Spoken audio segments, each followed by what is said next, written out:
Hello दोस्तों, नमस्ते। सभी का स्वागत है आशीष क्लासेस पर। और द हिंदू एडिटोरियल हम डिस्कस कर रहे हैं और उसका टाइटल आपको दे रखा है under control on the latest inflation data. और ये किसको लेकर लिखा गया है? ये लिखा गया है 16 मई, सॉरी, किस डेट को लिखा गया है? 16 मई 2025 को ये आर्टिकल छपा था और ये लिखा गया है लेटेस्ट इन्फ्लेशन डेटा को लेकर। तो पहले तो अंडर कंट्रोल क्या है? नियंत्रण में, जिसमें अंडर प्रेपोजिशन होगा और कंट्रोल नाउन होगा। यहां से हम कहानी शुरू करते हैं। एक एक बात ध्यान से सुनना, बहुत खास सेशन है, बहुत चीजें सीखोगे। जब सेशन पूरा कर चुका होऊंगा तो एक उत्साह, एक सेटिस्फेक्शन लेकर उठोगे कि इतनी चीजें सीखकर मैंने ये सेशन लिया और इतनी चीजें मैंने सीख ली, बहुत सारी चीजें, नई चीजें। अंडर कंट्रोल प्रेपोजिशन और नाउन का कॉम्बिनेशन है, इसका मतलब है कंट्रोल में। याद रखना, अंडर कंट्रोल ही होता है, इन कंट्रोल नहीं लिखते हैं, ठीक है। किसको लेकर लिखा गया है? तो जो सब्जेक्ट होता है उसके लिए ऑन लगाते हैं। The latest inflation data, data inflation data तो नाउन है दोनों ही, ये भी नाउन और ये भी नाउन, तो इसको तो मैं बोलूंगा कंपाउंड नाउन। एक से ज्यादा नाउन जब होती है तो उसको मैं क्या क्या बोल सकते हैं? Compound noun. लेटेस्ट है वो इसका एडजेक्टिव है, ठीक है। और लेटेस्ट है डिग्री सुपरलेटिव किसकी? लेट की। एक लेट होता है, इसकी कंपैरेटिव लाइटर होती है, और सुपरलेटिव क्या होती है? लेटेस्ट। तो द लेटेस्ट इन्फ्लेशन डेटा, हाल फिलहाल, नवीनतम, जो सबसे रिसेंट है, मोस्ट रिसेंट इन्फ्लेशन डेटा मतलब महंगाई के आंकड़े, इसको लेकर लिखा है। तो हाल फिलहाल जो महंगाई के आंकड़े आए हैं उसको लेकर एडिटोरियल लिखा गया है अंडर कंट्रोल। अब हम इसको विस्तार से पढ़ेंगे। लो रिटेल इन्फ्लेशन, लो मतलब कम, रिटेल इन्फ्लेशन का मतलब खुदरा महंगाई, ठीक है। इज ये इसकी वर्ब है। रिटेल इन्फ्लेशन फिर से कंपाउंड नाउन है। बात सुनना और नोट करने लायक हो, नोट करना। अब तुम्हें ही पता है कि तुम्हें क्या चीज नहीं पता है, ठीक है। अपने आप से पूछना, अपनी आत्मा से पूछना कि हे आत्मा, ये वाला वर्ड मुझे आता है क्या? आ रहा है, नोट डाउन नहीं करने की जरूरत, नहीं आ रहा है तो नोट डाउन कर लेना। लो रिटेल इन्फ्लेशन में, रिटेल इन्फ्लेशन तो हो गया कंपाउंड नाउन, क्योंकि रिटेल भी, हालांकि रिटेल इसका मॉडिफायर भी हो सकता है, ठीक है। तो ये कंपाउंड नाउन और लो इसका एडजेक्टिव। तो जो कम खुदरा महंगाई है, ये इसकी वर्ब इज, वो है अच्छा समाचार, ठीक है। न्यूज जो होता है ना, अनकाउंटेबल नाउन होता है। न्यूज के पहले हम आर्टिकल नहीं लगाते हैं, ठीक है। ये अच्छा समाचार है फॉर कंज्यूमर्स, उपभोक्ताओं के लिए, एंड पॉलिसी मेकर्स और नीति निर्माताओं के लिए। ये फोर प्रेपोजिशन है और ये दोनों ही प्रेपोजिशन के ऑब्जेक्ट्स हैं। ये भी ऑब्जेक्ट है और ये भी ऑब्जेक्ट है। एंड है वो क्या दे रखा है? कंजंक्शन दे रखा है, ठीक है। तो लो रिटेल इन्फ्लेशन जो है वो अच्छा न्यूज है, अच्छी खबर है उपभोक्ताओं के लिए और नीति निर्माताओं के लिए। अब विस्तार से पढ़ना स्टार्ट करते हैं। अप्रैल 69 मंथ लो रिटेल इन्फ्लेशन, अप्रैल का अपोस्ट्रोफे जहां लगता है वो शब्द नाउन होता है, ये नाउन है। अप्रैल का 69 मंथ का लो रिटेल इन्फ्लेशन मतलब 69 महीनों में इतनी कम खुदरा महंगाई कभी नहीं हुई, उतने कम स्तर की खुदरा महंगाई। और 13 मंथ लो होलसेल इन्फ्लेशन, और 13 महीनों में इतनी कम थोक महंगाई कभी नहीं हुई, ठीक है। ये दोनों एंड से जोड़ रखा है, एक सब्जेक्ट पहले है, एक सब्जेक्ट बाद में है, दो सब्जेक्ट जोड़ दिए, ये सब्जेक्ट हो गया। इसकी वर्ब है शुड कम। ये होनी मतलब शुड कम मतलब वैसे तो चाहिए के लिए आता है, लेकिन यहाँ पे शुड जो है वो स्ट्रॉन्ग पॉसिबिलिटी के लिए आ रहा है, प्रबल संभावना के लिए आ रहा है। तो ये होनी ही चाहिए, है ना। कम एज अ रिलीफ, ये आनी ही चाहिए, निश्चित रूप से ये आनी चाहिए रिलीफ के रूप में, ठीक है। रिलीफ के कुछ मैं सिनोनिम बताऊंगा, याद रखना।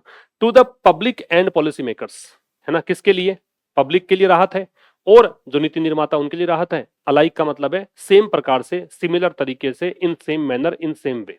अब सुनो, अप्रैल का 69 महीनों का लो रिटेल इन्फ्लेशन और 13 महीनों की लो होलसेल इन्फ्लेशन, ये आनी चाहिए किस रूप में? रिलीफ के रूप में। रिलीफ किसको? इन दोनों को समान रूप से। तो एक तो रिलीफ का सिनोनिम लिख लो आप, एक अलाइक क्या है ये लिख लो। रिलीफ तो नाउन है, रिलीफ तो क्या है? नाउन है। इसका रिलीफ का एक तो बनता है ब्रीदर, राहत, ठीक है। एक इसको कह सकते हो रिस्पाइट, हिंदी में क्या बोलोगे? राहत। और ये जो अलाइक है ये एडवर्ब है, इसका मतलब है सिमिलरली, समान तरीके से, ठीक है। In the same way, same तरीके से, ये एडवर्ब है। तो टाइट इसका क्या बना कि 69 महीनों की जो कम खुदरा महंगाई है और 13 महीनों की जो न्यूनतम या कम थोक महंगाई है, ये आनी चाहिए किस रूप में, एक राहत के रूप में। एज जो है वो दे रहा है इस फॉर्म में। एज कंजंक्शन भी होता है, एज प्रेपोजिशन भी होता है, ठीक है। आपको याद रखना है कि कैसे कैसे फंक्शंस हो सकते हैं किसी भी वर्ड के। तो एज जो है वो कंजंक्शन तो तब होता है जब आगे आपको सब्जेक्ट वर्ब दे रखा हो। आगे सब्जेक्ट वर्ब नहीं दे रखा हो तो फिर इसको प्रेपोजिशन के रूप में या एडवर्ब के रूप में यूज करते हैं, ठीक है। तो जब आप कंपैरिजन करते हो दो चीजों का, इतना उतना, ऐसे केस में तब एडवर्ब होता है, वरना अगर सीधा नाउन दे रखा है तो प्रेपोजिशन है, तो मैं यहां इसको ले लूंगा प्रेपोजिशन के रूप में, ठीक। तो ये एक रिलीफ के रूप में आनी चाहिए। किसको रिलीफ? पब्लिक और पॉलिसी मेकर्स को समान तरीके से। फॉर द पब्लिक, लोगों के लिए बात करें तो फॉर प्रेपोजिशन है, ये इसका ऑब्जेक्ट है। लोगों के लिए प्रेपोजिशनल फ्रेज होगी वैसे। इट शोज दैट, इट की वर्ब शोज है, ये दिखाता है, दैट की कंजंक्शन हो गया। द ईजिंग ऑफ प्राइसेस, अब ईज जो है वो यहाँ वैसे तो क्रिया है, लेकिन यहाँ पे ईजिंग जो है वो नाउन है, क्योंकि डिटरमिनर के बाद दे रखा है ईजिंग। ईजिंग क्या है? डिटरमिनर के बाद, तो यहाँ पे क्या कहलाएगा? नाउन। अब ईजिंग क्या होता है? ईज का मतलब क्या है वो लिख लो। ईज का मतलब होता है एलिविएट करना, एलिविएट करना। ईज का मतलब होता है मिटिगेट करना, मतलब कम करना, ठीक है। और प्राइसेस, कीमतों का कम करना। इन द फर्स्ट फ्यू मंथ्स, शुरुआत के पहले को, मतलब शुरू के जो पहले कुछ महीने हैं ऑफ द ईयर, वर्ष का, इज कंटिन्यूइंग, वो जारी है। इट शोज दैट, देखो इट सब्जेक्ट है, ये इसकी वर्ब है, तो ये दिखाता है, ये कंजंक्शन हो गया। क्या दिखाता है? कि जो ईजिंग ऑफ प्राइसेस है, कीमतों का कम होना है, ठीक है। ये ईजिंग की वर्ब जो है वो है यहाँ पे इज, वो जारी है। और किसके लिए कम होना? वर्ष के, वर्ष निश्चित वर्ष, ये फाइनेंशियल ईयर की बात कर रहा है, इसके पहले कुछ महीनों में कम होना वो जारी है, कंटिन्यूइंग है। कंटिन्यूइंग यहाँ पे कॉम्प्लीमेंट है और एडजेक्टिव है। For policy makers, policy makers के लिए, पॉलिसी मेकर्स क्या हो गया? मतलब जो नीति निर्माता लोग हैं। ये फिर से देखो प्रेपोजिशनल फ्रेज है। It goes a step further, यह एक स्टेप और आगे जा रहा है। ये तो बताया पब्लिक के लिए भी, इसने शुरू में कहा था ना कि दोनों के लिए रिलीफ है, पब्लिक और पॉलिसी में, तो इसको एक्सप्लेन कर रहा है, एक्सपेंड कर रहा है इसको, कि पब्लिक के लिए तो ऐसे। अब बात करें पॉलिसी मेकर्स के लिए, तो इट की वर्ब गोज है, ये जाता है अ स्टेप फर्दर, एक स्टेप आगे। फर्दर क्या है? फर्दर की डिग्री ऐसे बनती है, फार, फर्दर और फर्देस्ट, ये डिग्री बनती है, फार, फर्दर, फर्देस्ट, ठीक है। तो ये एक स्टेप आगे जाता है इन कंफर्मिंग, ये कंफर्म करने में, that last years alarming levels of inflation, की पिछले साल का जो अलार्मिंग लेवल्स है। अलार्मिंग क्या होता है? अलार्मिंग यहाँ पे एडजेक्टिव है, और अलार्मिंग का मतलब है, अलार्मिंग एक तो है एडजेक्टिव, और अलार्मिंग का मतलब क्या है? इसका मतलब है टेरिफाइंग, टेरिफाइंग कह दो, या इसको टेरिबल कह दो, या इसको होरिबल कह दो, है ना, भयानक, डरावना। लेवल्स मतलब स्तर, एडजेक्टिव हो गया, लेवल्स का बता रहा है। ऑफ इन्फ्लेशन, महंगाई का, आर वेल, वो ठीक है, एंड ट्रूली अंडर कंट्रोल, और सही मायने में, सच में अंडर कंट्रोल है। एंड दैट, और ये बताता है कि रिजर्व बैंक ऑफ इंडिया जो है वो राइट, वो ठीक था, टू कट इंटरेस्ट रेट्स, कितने इंटरेस्ट रेट में कटौती करी, ट्वाइस, दो बार, इन अ रो मतलब लगातार। इन अ रो का मतलब होता है कंजकेटिवली, आप चाहें तो इन अ रो के स्थान पे कंजकेटिवली ये यूज कर सकते हो, ठीक है। मतलब इन सीक्वेंस, इन अ रो, लगातार, कंटिन्यूअसली। अब ये देखो क्या कह रहा है, तो नीति निर्माताओं के लिए एक स्टेप आगे है रिलीफ। कैसे? ये कंफर्म करने में, ये सुनिश्चित करने में कि पिछले साल के जो अलार्मिंग लेवल्स ऑफ इन्फ्लेशन रहे हैं, पिछले साल के जो भयानक आंकड़े हैं वो ठीक हैं। अब यहाँ पे आर जो दे रखा है वो दे रखा है लेवल्स के लिए, ठीक है। वेल हेडवर्ब होता है, और ट्रूली अंडर कंट्रोल है, और वो कंट्रोल में है, नियंत्रण में है।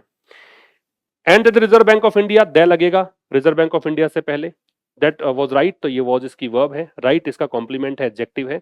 टू कट इंटरेस्ट रेट्स, कि इसने कटौती करी, ट्वाइस, दो बार करी।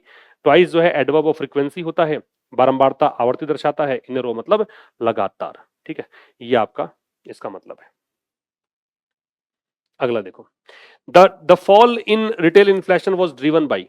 अब ये जो ड्रिवन शब्द है, ये ड्रिवन बाई का मतलब क्या है? ड्रिवन बाई के स्थान पे क्या आ सकता है? कई बार आप ये वर्ड देखोगे अखबार में, और इसकी जगह तुम लिख सकते हो फ्यूल्ड बाई, इसकी जगह तुम लिख सकते हो इंस्पायर्ड बाई। तो इंस्पायर्ड बाई कह दो, फ्यूल्ड बाई कह दो, ठीक है। ये होता है प्रेरित करना, fuelled by, inspired by, guided by कह दो, इसके द्वारा प्रेरित। तो फॉल गिरावट, ये नाउन है, ये डिटरमिनर है। रिटेल इन्फ्लेशन में गिरावट, और ये गिरावट ड्रिवन थी, ये प्रेरित थी। अ कॉन्ट्रैक्शन, कॉन्ट्रैक्शन का मतलब संकुचन, इसका मतलब है श्रिंकेज। श्रिंकेज कह दो, डिक्रीज कह दो, डिक्रीज या श्रिंकेज मतलब कमी। तो ये किससे प्रेरित थी कि कमी हुई थी, किसमें? नियरली मतलब लगभग, ऑलमोस्ट, एडवर्ब है। 11% किसमें? सब्जियों के प्राइसेस, वेजिटेबल, वेजिटेबल, वेजी नहीं वेजिटेबल। और 5.2% किसमें? पल्सेस, दाल की कीमतों में। अब सुनो, फॉल की जो वर्ब है वो वॉज है, ठीक है। ये जो गिरावट है खुदरा महंगाई में, वो किस कारण से हुई है? एक तो सब्जियों की कीमतों में लगभग 11% कमी आई इस कारण से, और 5.2% दाल की कीमतें हैं उसमें कमी आई इस कारण से। हाउएवर, हालांकि, हाउएवर जो होता है कंजंक्शन भी होता है, एडवर्ब भी होता है, ठीक है। सॉरी, कंजंक्शन भी है और एडवर्ब, हाँ दोनों ही हो सकते हैं। हाउएवर विरोधाभासी शब्द है, ठीक है, विपरीत चीज बताता है। हालांकि, इट इज इंपॉर्टेंट, ये इंपॉर्टेंट है, इट की वर्ब इज है, इंपॉर्टेंट एडजेक्टिव है, कॉम्प्लीमेंट है। टू नोट, ये नोट करना, that although vegetable prices are lower, कि यद्यपि, ये कंजंक्शन हो गया, ये भी विरोधाभासी है। वेजिटेबल प्राइसेस आर लोअर, ये इसकी वर्ब है। यद्यपि सब्जियों की कीमतें कम हैं देन लास्ट ईयर, पिछले साल की तुलना में। लोअर डिग्री कंपैरेटिव है, देन लग गया। This contraction is mainly due to, ये जो संकुचन है, ये जो कमी है, इज, ये इसकी वर्ब है। ये मुख्यतया ड्यू टू इस कारण से है, किस कारण? ड्यू टू एक प्रेपोजिशन होता है भाई, किस कारण? अ वेरी हाई बेस, बहुत ज्यादा बड़ा, ऊंचा आधार। आधार क्या है? ये लगाया hyphen. Vegetable inflation was in the 27% to 30 February April period of last year. Base इसलिए कि आप किसके आधार पे मान रहे हो। जैसे मान लो किसी बच्चे के 99% आ रखे हैं, या ऐसे मानो किसी बच्चे के 100 में से 99 मार्क्स आ गए, और दूसरे साल उसके नंबर आ गए 90 100 में से। तो वैसे तो नंबर तो अच्छे ही है, कोई दिक्कत नहीं है, लेकिन ये 99 से तो बहुत ज्यादा मतलब गिरावट आ गई, क्योंकि बेस आपने इसको मान लिया, इसलिए इसको ऐसा कहा गया है कि ये जो बहुत ज्यादा बेस के कारण ऐसा हुआ है। तो कह रहा है हालांकि ये इंपॉर्टेंट है, इस चीज को संज्ञान में लेना, इस चीज का सोचना, इस बारे में ऑब्जर्व करना कि यद्यपि सब्जियों की कीमतें पिछले सालों की तुलना में कम हैं, फिर भी ये जो कमी है मुख्यतया ज्यादा बड़े बेस के कारण है। और बेस कैसे? कि सब्जियों की जो महंगाई है, सब्जी में जो महंगाई है वो इतने रेंज में थी, इस स्तर पे थी फरवरी अप्रैल वाले पीरियड में, पिछले साल की अगर बात करें, ठीक है। Inflation at the wholesale level, inflation हो गया महंगाई, किस लेवल पर? एट प्रेपोजिशन, ये इसका ऑब्जेक्ट लग गया, लेवल, लेवल का एडजेक्टिव है होलसेल। तो महंगाई जो है थोक स्तर पे भी, टू जो है वो एडवर्ब है, ये लगता है उस शब्द के ठीक बाद में जिसको हम मॉडिफाई करते हैं। टू का बहुत बड़ा सिस्टम, आसान सा सिस्टम है कि जहां भी तुम हिंदी में भी लगाते हो ना, वहीं पे इंग्लिश में लगा दिया करो। तो थोक लेवल पर भी बात करें तो महंगाई जो है वो ड्रीवन, ये इन्फ्लेशन की बात कर रहा है, इसकी बात वर्ब है वो ड्रीवन। ड्रीवन डाउन, ये नीचे लाई गई, ये वही है, फ्यूल्ड, कॉज्ड, प्रोपेल्ड, है ना, कंपेल्ड, गाइडेड, इंस्पायर्ड, ये सब। तो ये ड्राइव डाउन की गई, नीचे लाई गई बाय ईजिंग वेजिटेबल प्राइसेस, किस कारण से? जो कम होते हुए, ईज के हमने वर्ड्स पढ़ लिए, सब्जियों की कीमतें। तो कह रहा है कि महंगाई जो है थोक लेवल पर भी अगर बात करें तो ये नीचे क्यों आई? क्योंकि सब्जियों की कीमतें कम हुई, विच कॉन्ट्रैक्टेड, विच आ रहा है सब्जियों की कीमतों में, ये विच रिलेटिव प्रोनाउन है। सब्जियों की कीमतें कॉन्ट्रैक्ट हुई, कम हुई, कितना? इतना परसेंट चली गई अप्रैल में। जब आप पर्टिकुलर किसी मंथ या ईयर की बात करते हो तो इन लगता है, ये अप्रैल की बात है तो इन लग गया। दिस टू, ये भी, दिस की वर्ब, दिस के साथ टू लग रखा है, एडवर्ब। वॉज दिस का ये आपका वर्ब है। दिस डेमोन्स्ट्रेटिव एडजेक्टिव है। दिस दैट दीज दोज के बाद अगर कोई नाउन नहीं है तो इसको हम जो नाम देते हैं ना, वो देते हैं डेमोन्स्ट्रेटिव एडजेक्टिव। तो ये जो था वो रिलेटिवली हाई था। रिलेटिवली के बारे में एक बात समझ लेना, रिलेटिवली और कंपैरेटिवली। एक तो क्या? रिलेटिवली, और एक क्या? कंपैरेटिवली। इन दोनों के साथ में जब तुम्हें कोई एडजेक्टिव लगाना हो, डिग्री लगानी हो, तो डिग्री लगाना पॉजिटिव। जब भी तुम्हें कोई डिग्री लगानी हो तो कौन सी लगाना? पॉजिटिव डिग्री लगाना, ठीक है। तो ये जो था वो रिलेटिवली हाई था, है ना, ये तुलनात्मक रूप से ज्यादा था बेस, कितना? लगभग 12% का पिछले साल। तो ये भी तुलनात्मक रूप से हाई बेस था, और बेस कितना था? 12%। कब की बात है? पिछले अप्रैल की बात है। लास्ट के पहले जब तुम दे लगा देते हो तब इसका मतलब होता है अंतिम। लास्ट के पहले जब द लगाते हो तो इसका मतलब अंतिम है, और केवल लास्ट लेते हो तो इसका मतलब है प्रीवियस, पीछे का, ये मतलब है। The base effect aside, aside का मतलब है एक तरफ कर देना, तो इसको तो एक तरफ छोड़ दो। बेस इफेक्ट मतलब जैसे क्या आधार लिया है आपने, किस आधार पे तुलना कर रहे हो, उस इफेक्ट को, उस प्रभाव को एक तरफ छोड़ दो। It does look like, does वैसे तो डू डज तो नेगेटिव या इंट्रोगेटिव सेंटेंसेस में आते हैं, अफर्मेटिव में नहीं आते हैं, लेकिन जब आपको स्ट्रेस डालना हो, एम्फेटिक वे में बोलना हो, जोर देना हो, एम्फेसिस डालना हो, तो वहां पे आप डज का प्रयोग मैन वर्ब से पहले भी कर सकते हो अफर्मेटिव सेंटेंसेस में। तो बेस इफेक्ट को छोड़ दो एक तरफ, ये ऐसा लगता है, लुक लाइक मतलब ऐसा दिखता है। The government efforts to bolster buffer stock, कि ये गवर्नमेंट का प्रयास है क्या, बोल्स्टर करने का। बोल्स्टर के काफी सारे सिनोनिम्स हो सकते हैं, लिखना स्टार्ट करो। बोल्स्टर के सिनोनिम्स बहुत सारे हो सकते हैं। एक बोल्स्टर का मतलब लिखो री इनफोर्स, एक इसका मतलब लिखो सपोर्ट, एक लिखो इसका स्ट्रेंथन, ठीक है, एक इसका लिख लो प्रोप अप, एक लिख लो अंडरपिन। ये सब क्या है, ये बोल्स्टर के सिनोनिम्स हैं, ये सब के सब बोल्स्टर के क्या हैं, सिनोनिम्स हैं। और भी होते हैं इसके, ब्रेस कर सकते हो, यहां लिख रहा हूं, इधर लिख देता हूं, ब्रेस। एक बट्रेस कर लो, BUTTRESS, बट्रेस। और एक एफ से भी होता है ना, क्या, फोर्टिफाई, फोर्टिफाई, ये भी हो सकता है। तो ये सब सिनोनिम्स हैं किसके, बोल्स्टर के। तो बोल्स्टर का मतलब क्या है, सपोर्ट करना। बफर स्टॉक क्या होता है, ये होता है जब आप कोई चीज को स्टॉक में ले लेते हो ताकि आप जब कभी जरूरत पड़े, इमरजेंसी का समय आए, तो उस समय उसका यूज कर सको, उसको बोलते हैं बफर स्टॉक, ठीक है। तो वो स्टॉक होता है, वो सरप्लस इन्वेंट्री में, मतलब आपको जो सामान है आपका, वो सरप्लस में रखते हो आप, इसलिए रखती है कंपनी या कोई रिटेलर जो है या मैन्युफैक्चरर है, ताकि कभी जरूरत के समय काम आ जाए, उसको बोलते हैं buffer stock. Essential food items, तो ये सरकार का प्रयास ऐसा लगता है, जो आवश्यक फूड आइटम्स हैं, इसेंशियल का मतलब आवश्यक, ये एडजेक्टिव है, उसको क्या किया जाए, उसको बफर स्टॉक उसका मजबूत किया जाए। Conduct open market releases, conduct में संचालित करना, और ओपन मार्केट रिलीज मतलब खुले बाजार में चीजें बेची जाए। एंड ईज इंपोर्ट्स, और आयात को थोड़ा आसान किया जाए, ठीक है, ये ईज का मतलब आसान करना है। ड्यूरिंग सब, सॉरी आसान करना नहीं, तो ऐसे मान लो कि ये कम करना है, ईज थोड़ा कम किया जाए। ड्यूरिंग सप्लाई शॉर्टेजेस, आयात जब करना पड़ता है उसको कम कर दो, ईज कर दो। किसका, किस समय, ड्यूरिंग प्रेपोजिशन है, सप्लाई शॉर्टेज के टाइम पे, आपूर्ति की कमी के टाइम पे। Have helped in easing inflation, इन चीजों ने हेल्प करी है किस चीज में, इन्फ्लेशन को कम करने में, महंगाई को कम करने में। फिर समझो, base effect aside, base effect को छोड़ दो एक तरफ। ऐसा लगता है कि सरकार के प्रयास, कौन कौन से प्रयास, अब ये एफर्ट सब्जेक्ट है। प्रयास एक तो है कि जो महत्वपूर्ण खाद्य सामग्री है उसका बफर स्टॉक मजबूत किया जाए। दूसरा, ओपन मार्केट रिलीज को कंडक्ट किया जाए।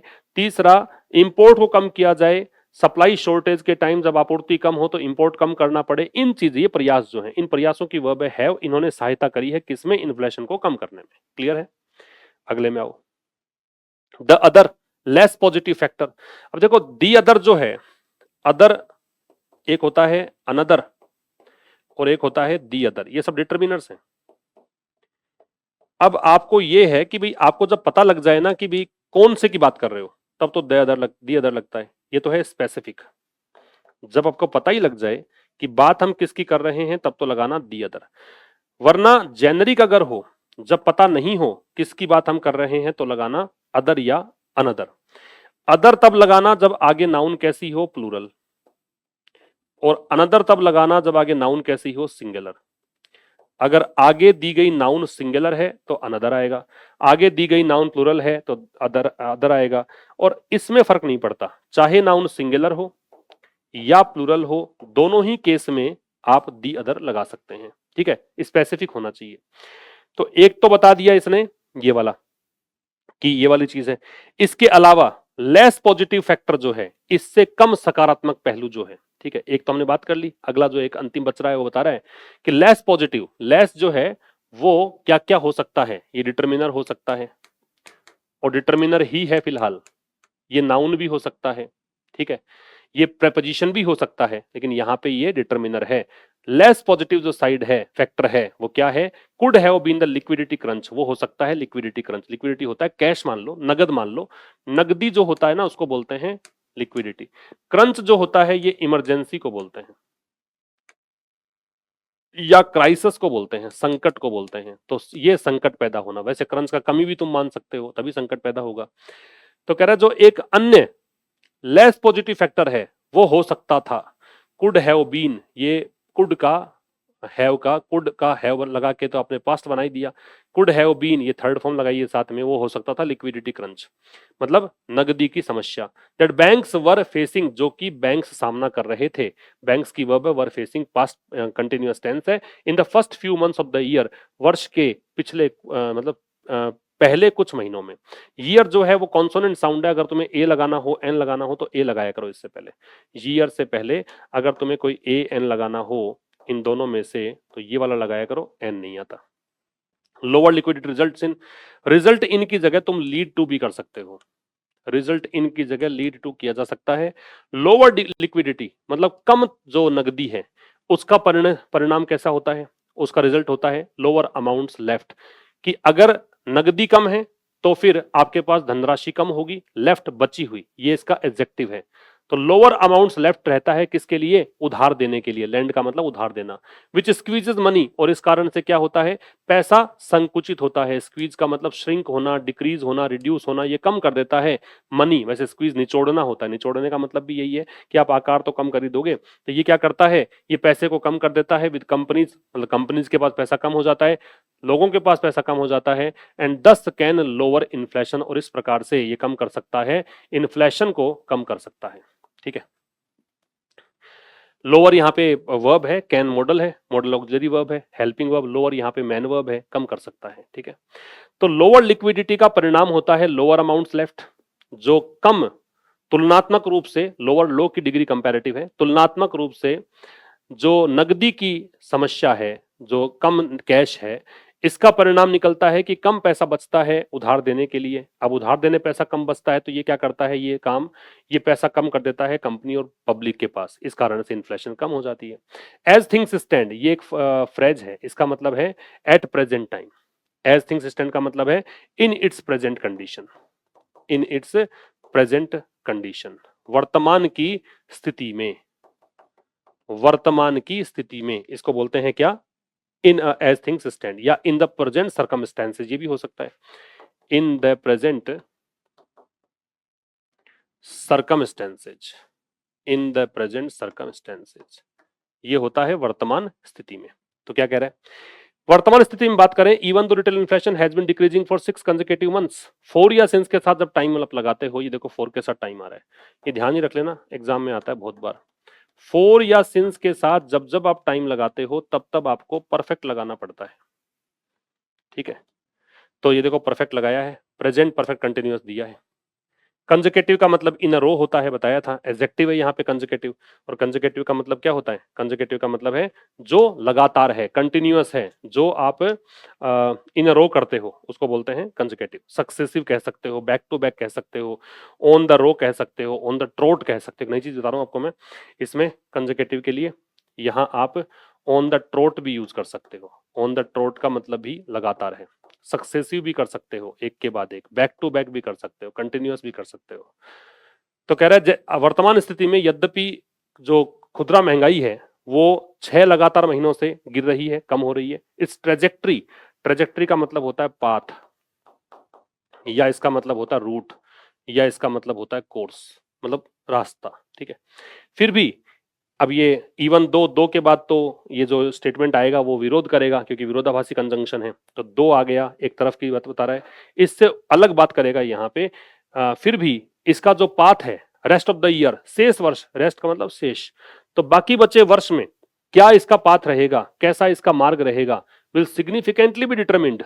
सिग्निफिकेंटली मतलब कंसिडरेबली, बहुत ज्यादा, यहाँ पे इसका मतलब है बहुत ज्यादा, ये बहुत ज्यादा डिटरमिन्ड होगा, निर्धारित किया जाएगा। पैसिव दे दिया है, विल बी के साथ थर्ड फॉर्म, किसके द्वारा? मॉनसून के द्वारा। एंड इट्स वैगरीज, वैगरीज का मतलब होता है इरेगुलरिटीज, ओडिटी मान लो, विचित्रता, ओडिटी, पेक्युलरिटी मान लो, पेक्युलियरिटी, विचित्रता, विचित्रता इस सेंस में कि मॉनसून बढ़िया रहेगा तो ये सब बढ़िया हो जाएंगी चीजें, उत्पादन अच्छा होगा, चीजें मार्केट में ज्यादा आएंगी।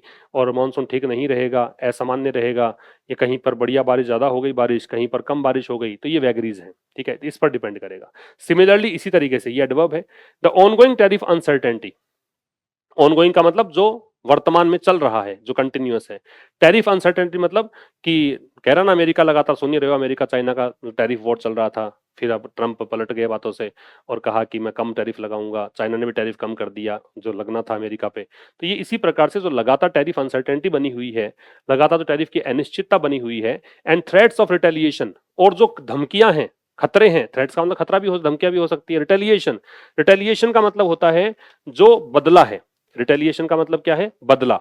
ठीक है, कि भाई अगर आप टैरिफ लगाओगे तो हम भी लगाएंगे, तो रिवेंज होता है ये। और जो धमकियां हैं कि अगर आपने टैरिफ लगाया तो हम भी लगाएंगे, ये जो चीज है भारत के द्वारा, will also play a part, play a part का मतलब इसका भी योगदान होगा, ये भी क्या कंट्रीब्यूशन डालेगा इस सिचुएशन में। तो make a contribution to a situation, ये होता है play a part. Make a contribution, make a contribution to a situation, किसी सिचुएशन में कंट्रीब्यूट करना, ये कहलाता है क्या, प्ले अ पार्ट। तो इसी प्रकार से जो लगातार टैरिफ अनसर्टेनिटी है और धमकियां हैं रिटेलिएशन की भारत के द्वारा, तो ये एक तो ऑनगोइंग टैरिफ अनसर्टेनिटी ये सब्जेक्ट हो गया, और एक थ्रेट्स ये सब्जेक्ट हो गया। इसकी वर्ब है विल प्ले, और ऑल्सो जो है मैन वर्ब के पहले आता है जनरली, तो ये मैन वर्ब के पहले है, ये भी एक पार्ट प्ले करेगा, ये भी इसमें योगदान देगा। ये था सब आज का एडिटोरियल डिस्कशन।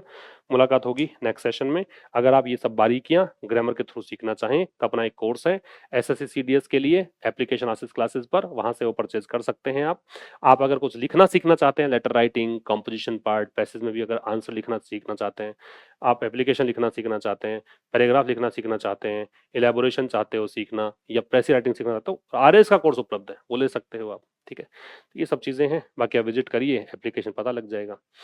मुलाकात होगी नेक्स्ट क्लास में, तब तक के लिए नमस्कार, थैंक यू वेरी मच।